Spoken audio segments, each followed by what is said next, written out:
বিরোধী দল বাক স্বাধীনতার নামে সিনিয়র রাজনীতিকদের সম্মানহানি ঘটানো এবং অহেতুক বক্তব্য দিয়ে মানুষকে উত্তেজিত করে দেশকে বিপদগ্রস্ত করার চেষ্টা করছে বলে মন্তব্য করেছেন বিএনপির স্থায়ী কমিটির সদস্য ও সমাজ কল্যাণমন্ত্রী ডাক্তার AJM জাহিদ হোসেন।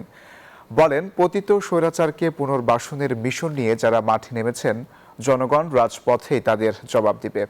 দুপুরে রাজধানীর কাকরাইলে IDUB মিলনায়তনে প্রয়াত শফিকুল বারী বাবুর স্মরণ সভায় নেতারা বলেন, বিগত ১৯ বছর সবচেয়ে বেশি নির্যাতিত দল বিএনপি। জনগণ ঐক্যবদ্ধ রয়েছে, গণতন্ত্রকে আর বিচ্যুত করা যাবে না।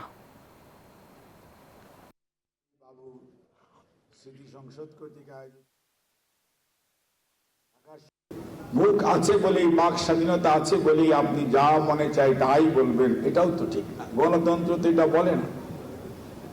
এবং আপনার ভাষায় সংযত হওয়া উচিত, কথা বলায় সংযত হওয়া উচিত, আয়নায় চেহারা দেখে কথা বলা উচিত যে আপনি কতটুকু বলবেন আর কতটুকু বলা উচিত নয়।